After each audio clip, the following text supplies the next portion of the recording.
Greetings, YouTube. Many years ago, my grandfather passed away. And when he did, some of the money from the estate ended up trickling down to me. And at that time in my life, I was just reestablishing a relationship with my father, and I was in some tough financial straits. And my father used that money to help me take care of some dental problems I had. I had more than a few dental problems. Then it cost quite a bit of money to get my mouth repaired up to the point where I was then able to maintain my dental health. And part of that was an offshoot of my own mental illness. I didn't take care of myself well. And one of the things that I was dealing with as far as dental issues were at the time were my wisdom teeth. And one of my wisdom teeth had come in at that point. It was the upper left um, back, furthest back of the two, I think it was. And it had come in, and because my teeth were not aligned properly, that's genetics. Like for example, like I think it was the bottom ones. The two of the wisdom teeth came in like this. They didn't come in vertically. They came in like this. Destroyed not only both of the wisdom teeth in the back, but or the two wisdom teeth in the back, but it destroyed the two teeth in front of them as well. Lucky me.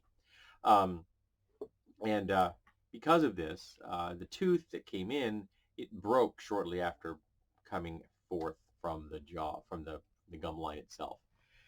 And I walked around with a broken tooth in my jaw for 2 years until this money windfall. I mean, my grandfather killed himself, so it wasn't much of a windfall, but at least it came to me at a time when I needed it. And at the time,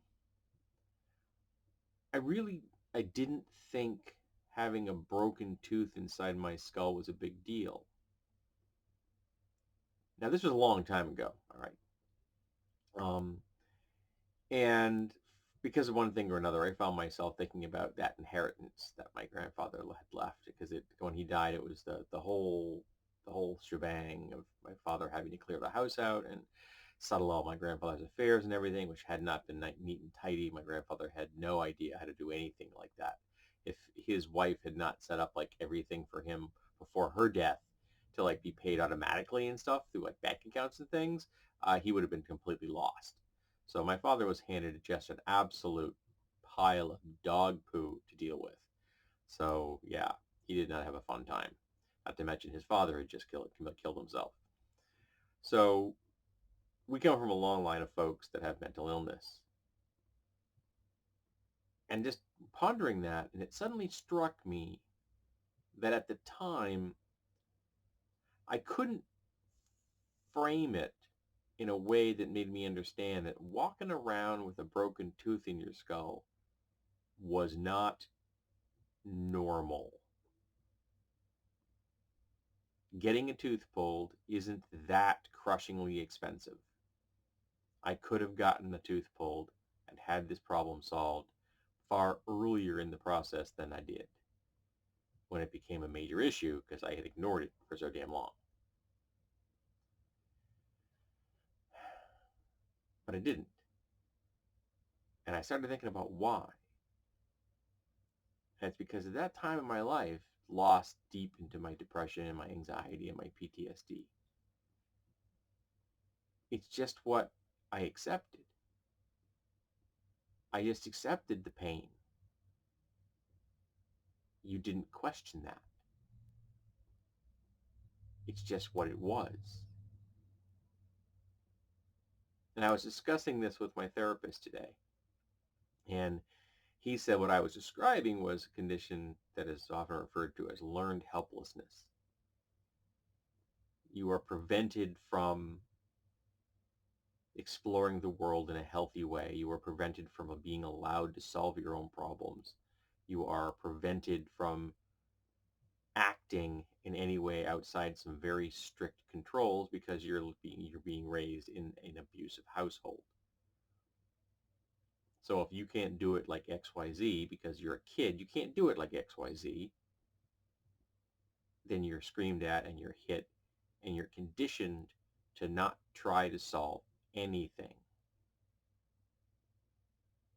because solving problems has to be done perfectly. If you don't get it right the first time, then why did you try at all?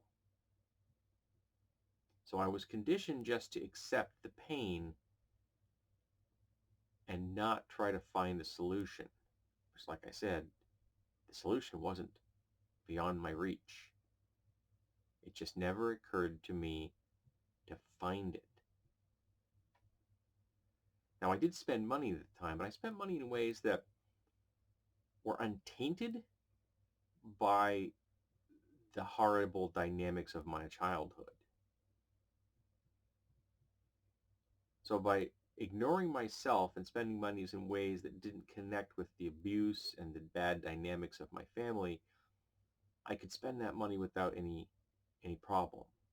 But if I tried to apply that in a sensible way, that ran up into the learned helplessness and into the bad memories and the patterns that had been laid down with being raised by an abusive father and a passive-aggressive mother. Now, I'm a problem solver.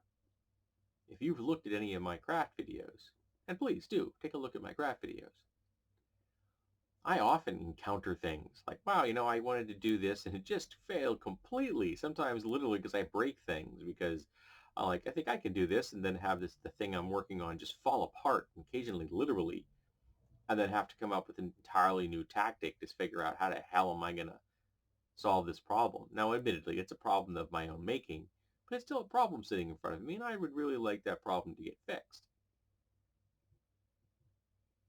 So it is doable. It is solvable. Just you have to have the space to solve the problem. You have to have the permission to make the mistakes, to realize that the plan you came up with failed. And it's okay that it failed. That lots of plans fail. That you have the right to fail. And you don't have to accept the fact that something completely failed in front of you and just walk away. No, you get to step back, look at it again, come at it from a different angle, reassess the situation, look at the resources you have on hand. Can you do something right here, right now with what you have? Or do you need to maybe pull in some other resources? Do you need to get some advice? Do you need to go pick up a box of hex nuts? Do you need to ask somebody for help financially so you can tackle the dental problems you've got? There's nothing wrong with trying to fix the problems in front of us. We aren't helpless. No matter how many times we were taught that we're not helpless, and we don't deserve the pain. We did nothing wrong. We don't deserve to suffer. We never did, and we never will. We deserve better. We can solve our problems. We can find solutions. We are worthy, and we are worth, and we are loved. And you don't let anybody tell you different. Not now, not ever. You deserve nothing but the good stuff.